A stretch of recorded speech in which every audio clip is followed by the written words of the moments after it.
Jnana-Yoga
Jyotirajate ujala hridikandar তুমি তাম ভাজন, প্রভু তুমি তাম ভাজন,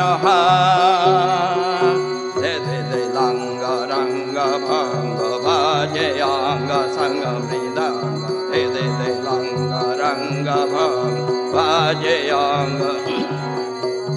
গাইছে ছন্দ ভক্ত বৃন্দ আরতি তোমার, গাইছে ছন্দ ভক্ত বৃন্দ আরতি তোমার, জয় জয় আরতি তোমার, হর হর আরতি তোমার, শিব শিব আরতি তোমার।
Om Hring Ritang Tamachalo Gunachit Gunetha Naktang Devam Sakarunang Na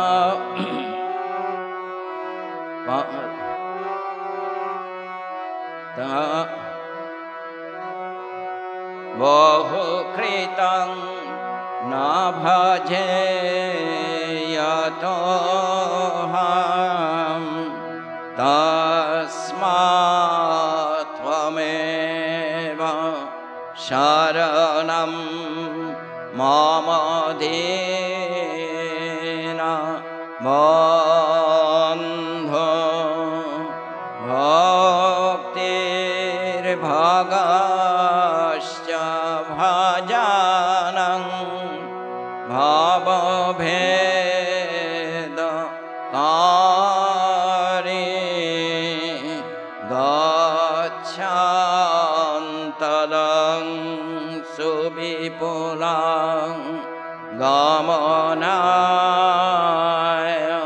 Tatam Maktrodhritantu Hridime Nacha bhati kinchit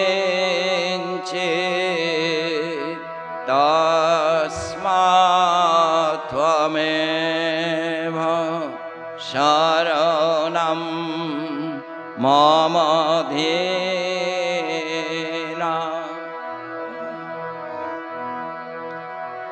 tejastaranti tarasam tvai tripto Krishna rage krite ritapathe tvai Rama Krishna martamritam tava padam maranoriminasham tasmat tvameva sharanam mamadena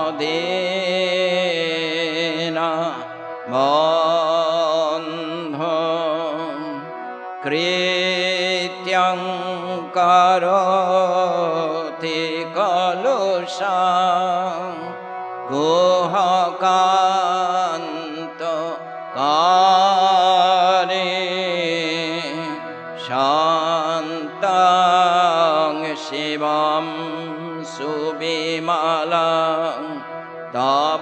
नाम नाथ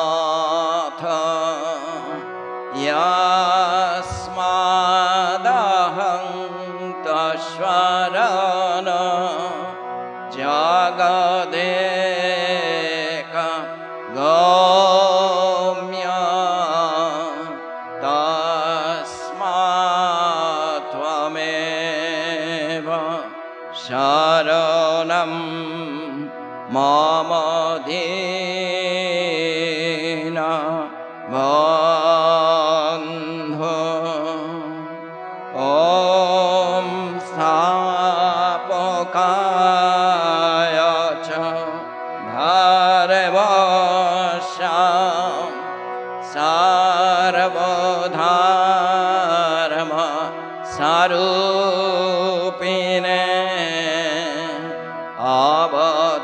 अवतार वरिष्ठाय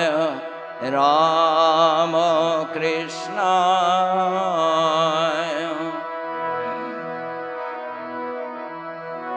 ॐ नमः श्री भगवते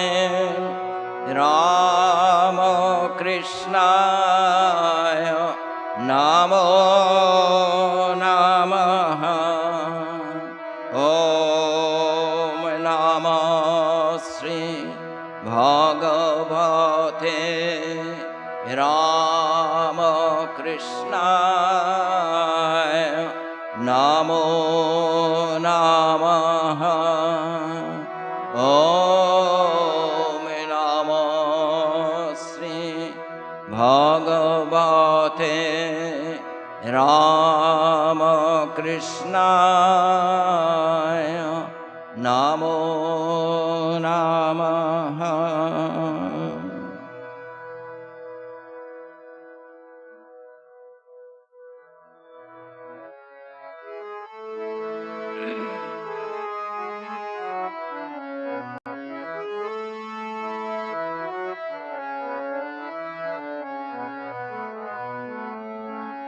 ॐ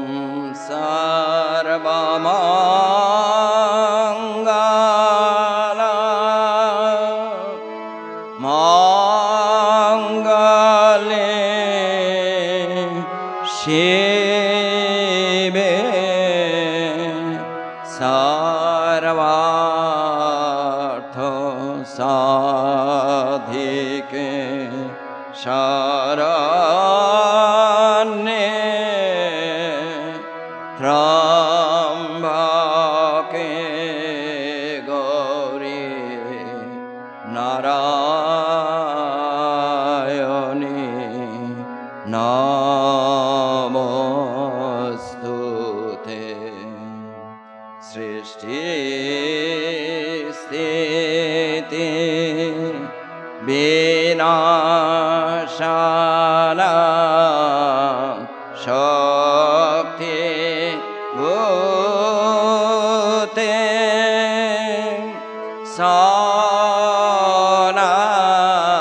सनातनी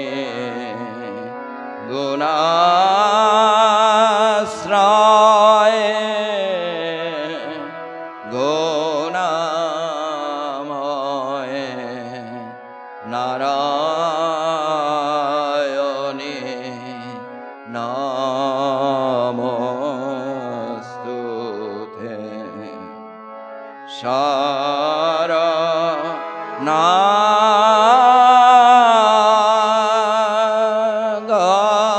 शरणागत दीनार्त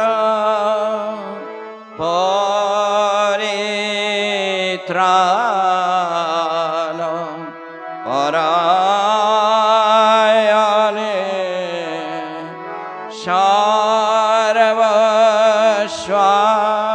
सर्वस्वारिति हरे देवी नरा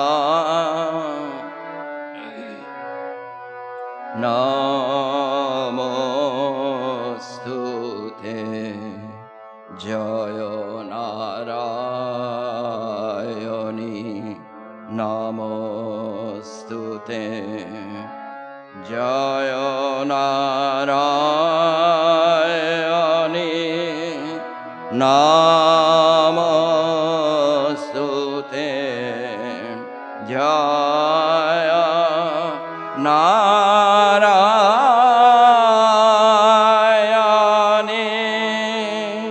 Namostute Jaya Narayani Namostute.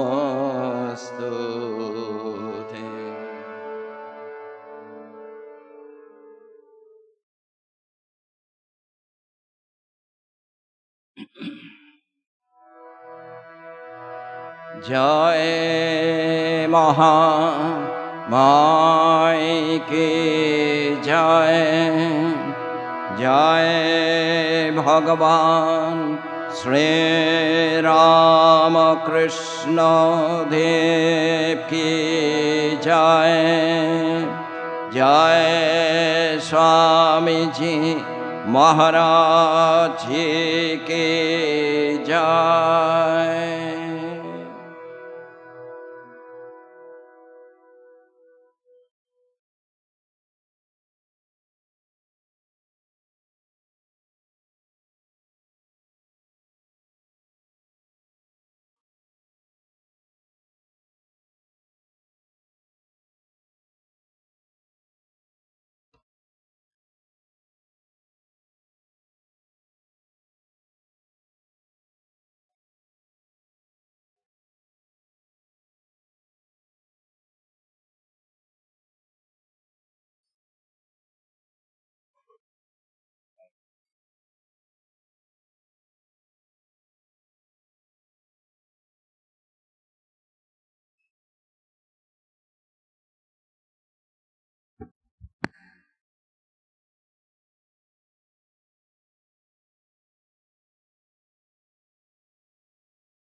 Hello, check.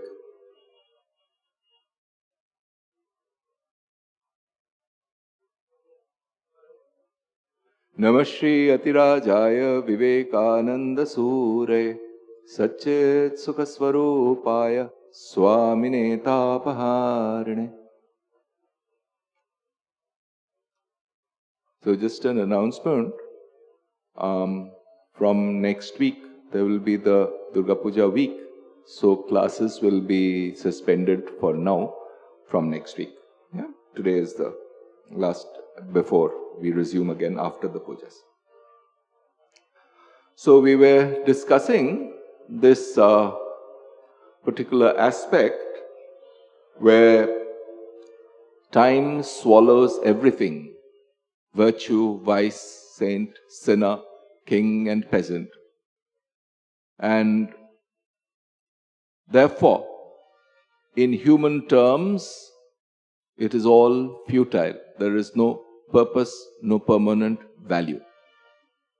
This somewhat startling and staggering perspective was given in this paragraph by Vivekananda. And it is natural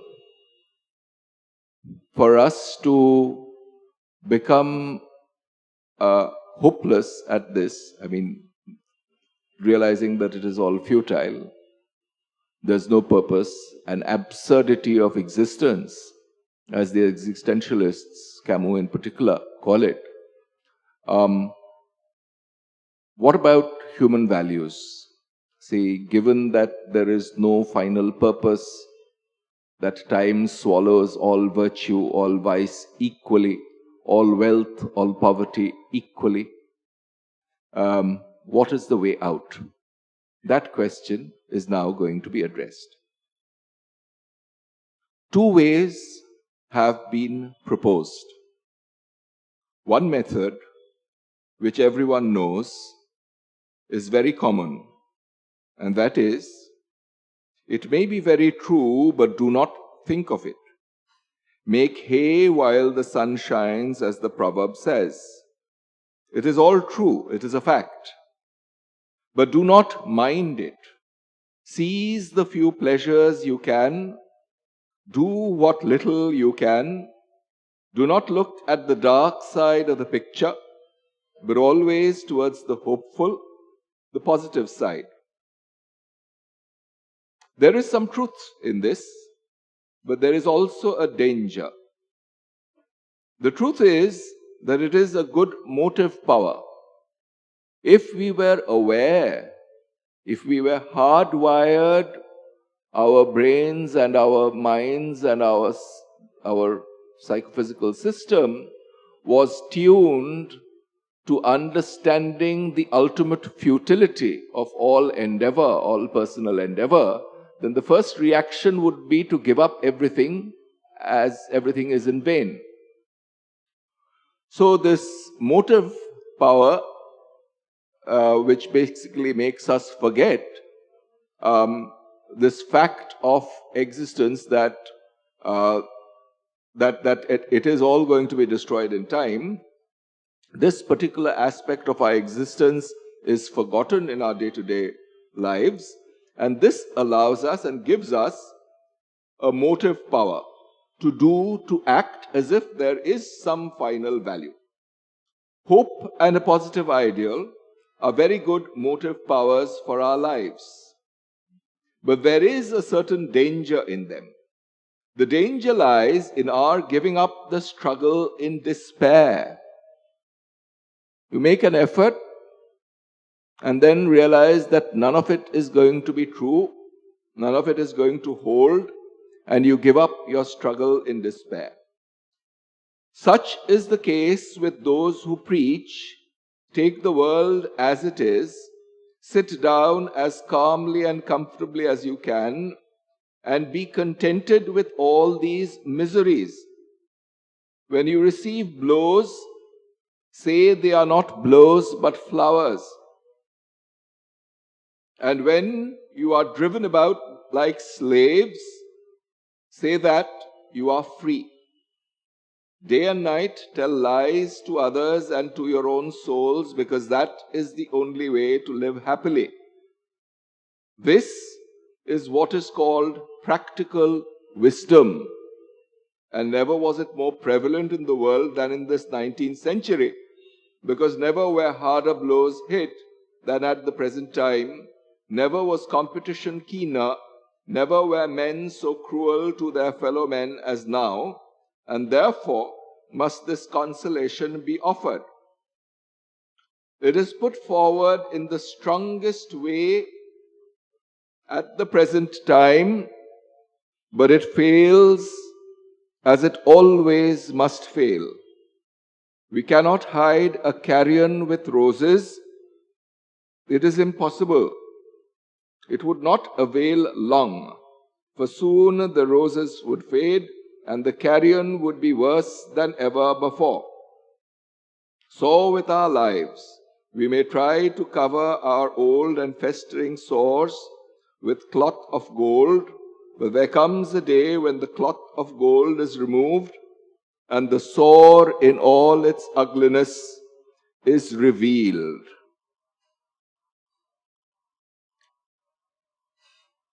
This motive power, which basically says you forget this fact of existence, that it is all futile in any ultimate sense. This forgetfulness, on the one hand, it serves as a good motive power. On the other, it basically says that this so-called practical wisdom is not wisdom at all, because it takes a very superficial view of life and existence. It does not allow you to penetrate deep into existence itself, which means that the more fundamental questions of life remain unaddressed. So, what to do? The thing is, yes, you can forget for now, but basic existential facts about death and suffering are bound to visit us from time to time, and then we realize that we have no permanent solution to any of these fundamental problems. So, really what we are doing is that this festering sore of unaddressed concerns, fundamental problems of our existence that are not addressed, that are not thought through, not solved, those problems remain, and all that we do is push it under the carpet and forget that it exists. The carpet of what? The carpet of a sort of bubbling optimism, but unexamined. So which means that if the blow is hard enough, it knocks us flat, and we do not find the way of recovering from it. This is what he means when he says that you cannot hide a carrion, a festering dead body. You cannot hide it with roses. You sprinkle rose petals on it, but the stench of the carrion will come through. For soon the roses would fade, and the carrion would be worse than ever before. Yeah? This is the point. And the sore in all its ugliness is revealed when you remove the golden cloth that covers it. Which means that this is not really addressing the problem, it's only forgetting the problem for the time being. Fair enough. So there is this temporary solution which most of us adopt. We were just discussing this with some other friends today. See, these things that bother us, anger, attachment, hatred, fear, these are really leftovers of our evolutionary struggle. Anger, or the instinct to violence, had it not been there in animals, how would they be even able to eat? Because after all, life is Jivan Jivasya Jivanam. So, Jiva Jivasya Jivanam. So basically, living creatures, live very often by feeding off other living creatures. So there is this fundamental act of violence built into the nature of existence itself. So without that, life would be impossible. So this is but today, do we need the primeval form of violence? Perhaps not. But it still remains in us as an evolutionary leftover, as an instinct. Similarly, attachment, if it was not there in the parent animals, how would they bring up their children, their offsprings? So for the propagation of species, this is necessary. Do we need it today? Beyond a point? Perhaps not. Fear. When we are in if one is walking along a dark path and there's an animal lurking, and the instinct basically tells us to run, then we do so essentially to escape death. So all these things, anger, attachment, fear, these have been shaped by our animal evolution in order to survive as creatures. The question is, what about today? Do we need all that in such detail? Perhaps not. And there, an examination of these aspects of our lives which hold us back becomes necessary. Is there no hope then? So what is the way out? Yeah. Is there no hope then? True it is that we are all slaves of Maya, born in Maya and live in Maya. Is there then no way out? No hope? That we are all miserable, that this world is really a prison, that even our so-called trailing beauty is but a prison house, and that even our intellects and minds are prison houses, have been known for ages upon ages. There has never been a man, there has never been a human soul who has not felt this sometime or other, however he may talk. And the old people feel it most because in them is the accumulated experience of a whole life, because they cannot be easily cheated by the lies of nature. Is there no way out? We find that with all this, with this terrible fact before us, in the midst of sorrow and suffering, even in this world where life and death are synonymous, even here, there is a still small voice that is ringing through all ages, through every country, and in every heart.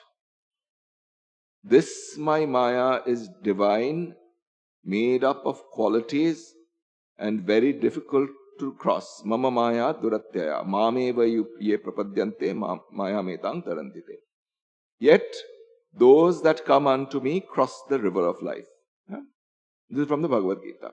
Then from the Bible, come unto me, all ye that labor and are heavy laden, and I will give you rest.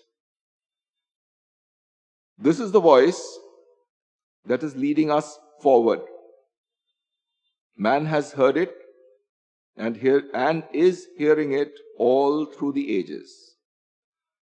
This voice comes to men when everything seems to be lost and hope has fled, when man's dependence on his own strength has been crushed down and everything seems to melt away between his fingers and life is a hopeless ruin.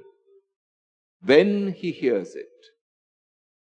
This is called religion. See, this is the definition that Vivekananda gives here. The religious instinct in man. It's not, one should not call it a religion per se. But within our consciousness, to seek a way out of all this trouble, all these conflicts, the day-to-day existence and the strife it brings, the polar opposites it brings, the way out is to ask, where do these polar opposites rest on? The theistic religions posit a creature or a God beyond this world of opposites. This is what is summarized there in this Mama Maya Duratyaya Mameva Ye Prapadyante Maya Metang Prapandite. So this is from the Bhagavad Gita. So essentially this freedom from the world of polar opposites. This is in the theistic religions. In Christianity also, come unto me all ye that are heavy laden. Advaita Vedanta or Buddhism, Madhyamika, they posit a more analytical approach which takes up all phenomena, all existential facts, and asks, what is it that is the sum and substance of it all? And then it basically trains the mind to accept that any piece of existence must come with aspects of everything in it. And so, one sees the world in a grain of sand, so to speak. The Buddhists, so take this example, say this table here. This has a certain meaning for us. It's made of wood. On top of it, we rest this book and we read from it and so on. But it trains us to look more closely at the table. And then we see that this wood has come from trees. Perhaps its different parts came from different trees. The nails made of iron came from iron ore, excavated from the earth.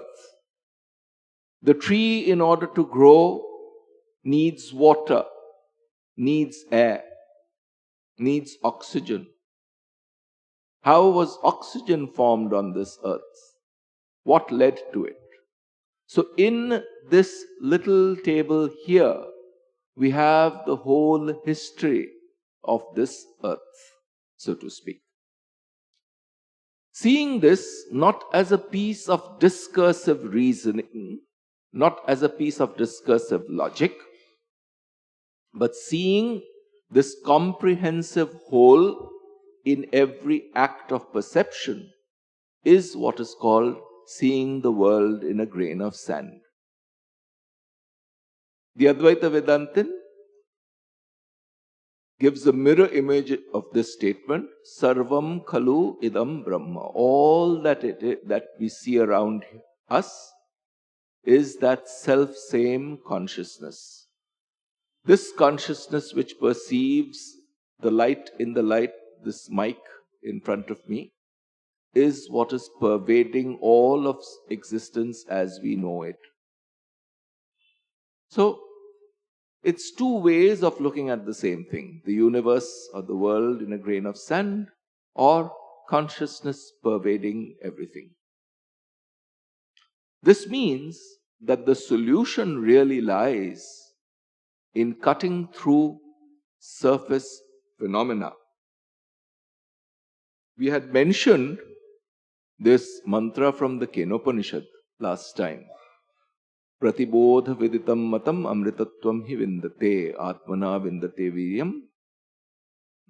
So, pratibodha viditam. Through every act of perception, pratibodha viditam matam. So, and there I think there's this one particular, there are these 4 Mahavakyas. One of the Mahavakyas is there, Pragyanam Brahma. That means consciousness alone, consciousness itself is all pervasive. That is the supreme reality. That is the reality underlying existence. So what really is involved? It is training the mind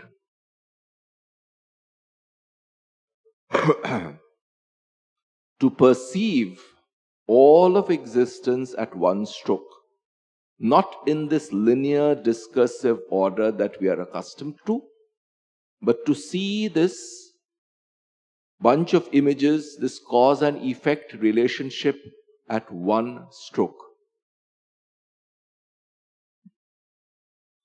In the Kathamrita, says, do you know what that is? Where this kind of perception comes from? Chobbish papdir phul, ek ko pe kata. It's basically It's like a flower with 24 elaborate petals, and it, like in one stroke, one chops off that flower and goes beyond creation, sustenance, and dissolution at one stroke. One stroke. Creation, sustenance, and dissolution make sense for us only when we are caught within the framework of time. But what if we could see time from outside, see time as happening in us? Then a wave appears in the mind, plays around for a while, and then dissolves. What one does here is try to move back the perceiver from this play of creation, sustenance, and dissolution. And once one moves back a little bit, all of this game becomes visible in front of oneself. Yeah?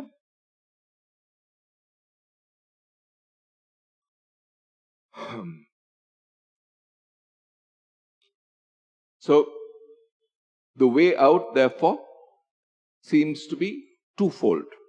One, for the more devotionally inclined, they think of a God as a creator, sustainer, and dissolver, and maintain an orientation towards this. The more analytically inclined try to ask the question, what is real in all this phenomena? And then adopt either the via negativa or the via positiva, one of these two paths, in order to inquire into the substance of reality. I think we are closing in on finishing for today. Let me just read a little more from this lecture, and then we'll return to this paragraph after the pujas. So what is it? What is it? It's only when the phenomena of complete the notion of dependence on one's own strength vanishes, when hope vanishes, one hears this still quiet voice, Mameva ye prapadyante maya metang tarantite. Yeah? So on the one side, therefore, is the bold assertion that this is all nonsense, that this is Maya, but along with it there is the most hopeful assertion that beyond Maya there is a way out. On the other hand, practical men tell us, don't bother your heads about such nonsense as religion and metaphysics. Live here, this is a very bad world indeed, but make the best of it. Which put in plain language means live a hypocritical, lying life, a life of continuous fraud, covering all sores in the best way you can. Go on putting patch after patch until everything is lost and you are a mass of patchwork. This is what is called practical life. Those that are satisfied with this patchwork will never come to religion. Religion begins with a tremendous dissatisfaction with the present state of things, with our lives, and a hatred, an intense hatred for this patching up of life, and unbounded disgust for fraud and lies. He alone can be religious who dares say, as the mighty Buddha once said under the bo tree, when this idea of practicality appeared before him, and he saw that it was nonsense, and yet he could not find a way out. When the temptation came to give up his search after truth, to go back to the world and live the old life of fraud, calling things by wrong names, telling lies to oneself and to everybody, he, the giant, conquered it and said, death is better than a vegetating, ignorant life. It is better to die on the battlefield than to live a life of defeat. It is said, this ihasane shusyate me shariram. May my body dry up on this seat. Without having gained this perfect wisdom, I shall not budge. It is precisely this kind of strength of will that is necessary, an adamantine will to cut through these illusions, through these images in our and these concepts in our mind, in order to get at a proper answer to this question, what is reality? We'll return to this after the pujas. Om Shanti Shanti Shanti. Harihi Om Tat Sat. Shri Ramakrishna Arpanamastu.